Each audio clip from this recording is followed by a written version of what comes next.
Hi, guys. Welcome to another episode of Investing with Quito. Thank you for joining me, guys. I really appreciate the support as I grow this channel.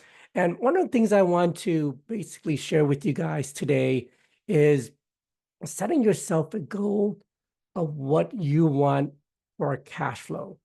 I always say, like real estate, you're investing for the long term, right? Whether it's 5 years, 10 years, it's going to go by either way. The only difference is you're going to be able to determine the outcome for yourself and what that looks like. So I know when I started out, I thought to myself, if I can make an X amount of money per month, that's going to cover my expenses like my mortgage payment, my car payment, insurance, right? Food, groceries, what that minimum amount is per month. And then basically set yourself a goal for that. I mean, obviously, if you're single, that's going to be lower. It might be a couple thousand. But if you have a family, like I know when I started, my goal was, okay, I wanted to make $10,000 a month in cash flow, right? Because I know that would cover my mortgage payment, car payment, insurance, maybe a couple vacations a year. So, I mean, I don't live an extravagant lifestyle, right?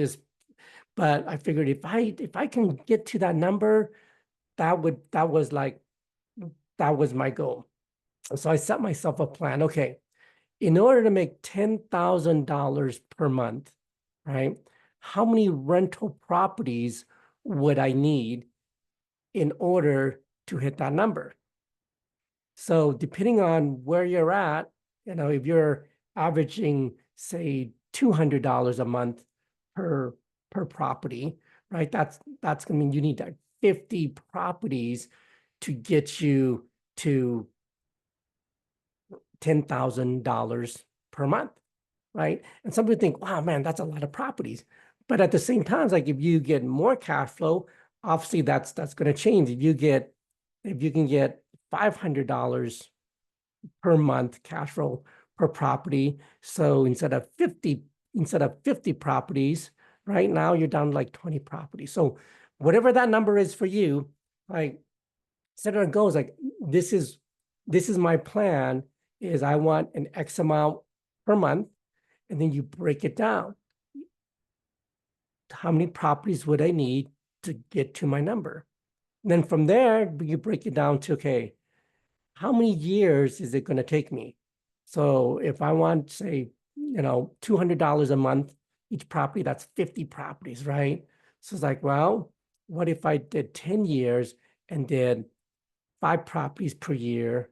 That in 10 years, I can hit that goal, right? Well, what if I said, okay, well, if I can get 10 properties a year, that means only 5 years. So whatever that number is, you just break it down. And it seems like your first property it's going to take you longer to get your first property, but once you get your first property, you get it, it'll start to have this snowball effect, right?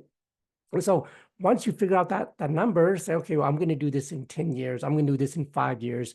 Whatever that is for you, keep in mind, I mean, real estate is a long game. You got to be patient, got to do your homework. So now that you know what that number looks like, right? And when people think like 10 years, man, that's a long time. I tell you what, 10 years goes by sooner than you think. I mean, I have a daughter who's 19 years old, and I can't believe she's already in college, right? So it's gonna go by fast, right? It may seem like a long time, but it's gonna come. But if you're diligently, so now you have a goal, okay, I'm gonna get X amount of money per month, and I need an X amount of property. Okay, so let's just break it down. 50 properties. Okay, wow, 50 properties. That seems intimidating, right? But you know what? It all starts with one. Just get that one. And then you start to break down to, okay, you're going to need a team. And the team's going to consist of realtors, going to have appraisal, inspectors. It's almost like buying a house, right? When you're buying a house, you're going to need realtors, appraisers, inspectors, title, escrow. So you're going to need a assembly team, and you're going to need, if you're handy or if you're not handy, connect with somebody or find a handyman, put them on your team. So you assemble a team and you start to just to start to build that team. And at the same time, I always talk about doing your homework. And what do I mean by doing your homework? What I mean by that is understanding, okay, how much are rentals going for in my market? What's a 2-bedroom going for? What's a 3-bedroom going for? What's a 4-bedroom going for? Because by doing that, you're going to it's going to start to understand, because when you buy a property, you're going to know what you're going to cash flow. Here's my mortgage payment. Here's what I pay for taxes and insurance. And this is what I'm going to get in terms of what I get for rent. And from there, you're going to decide, hey, is this going to work? And you won't know that until you figure out, is my mortgage and my rent going to exceed what my mortgage payment is? And if it doesn't, then obviously that's not going to be a good buy, right? Continue to do your homework, figure out those numbers for you, study your market, know what rents are going for in your area, know what homes are selling for in your area, right? Put yourself, I say, study daily, whether it's Zillow, whether it's realtor.com. There's a lot of free public websites that you can go to see what's going on in the market, what's currently selling, what's currently pinning. So start to really do your homework, right? I recommend taking about 90 days to really understand your market. And every day you're going to study it. So you're going to know if there's a deal or not. Even though that's a traditional route, yes. But the thing is, if you don't know what's a deal or not, how are you going to know if you run across something? I want to share a story. I just bought a duplex, and and I'm walking the neighborhood, and I see this guy raking his yard, right? And I went in and approached him, introduced myself, asked him what he was doing, and if he lived in a property, mentioned, hey, I'm actually, this is one of my rentals. Like, oh, okay. I said, I'm curious, have you thought about selling your property?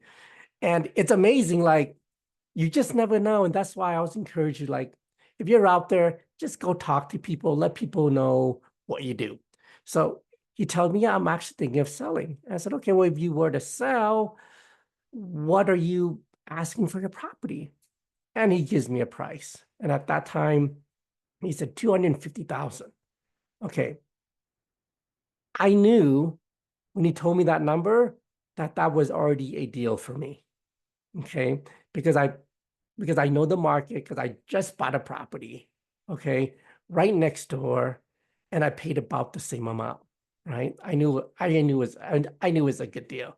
So I said, okay, well, is that the least you would do? And that's the thing, like, just always ask questions, like, is that the least you can do? I was just checking in, because, well, right away he dropped it to 225.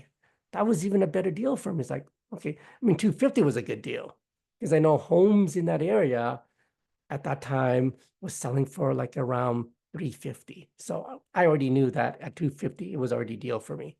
But he said 225. I said, okay, great. And we exchanged numbers. Long story short, I met up with him and his wife. We got together, we signed the paperwork, and I ended up acquiring for $225,000. Okay. And 6 months later, I ended up selling it for $385,000. Okay. Because I understood the market, and when I figured, well, it was, I made some money, and I took the money and I bought another property with that money as well. So study your market, know what's So then you'll know what's a good deal, what's a bad deal. Um, and assemble a team, right? Assemble a team because they're going to be the ones that's going to help you. They're going to help you run some numbers, run some comps, and get with the realtor. And I encourage you to like talk to a realtor that also invests in real estate, right? Because if they don't invest in real estate, they're not going to understand what you're trying to do. Sure, they can show you a house because what I found on most realtors, they could show me a house and they can open the doors, right? But there's very few realtors who actually do invest in real estate or understand, how working with realtors, what to look for.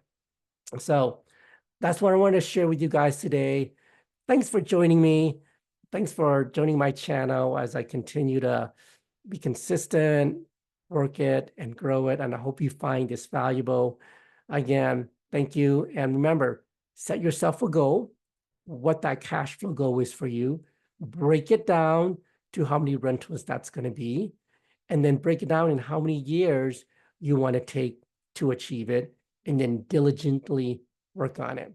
Because success doesn't come overnight, right? You're gonna keep building over time. Because when people like I say, wow, Quito, you've achieved success so quickly. It may seem quickly, but I've been doing this for over 20 years, you guys. So I want to share you my experience, my challenges, what I've run into. So thank you very much. Have a great day.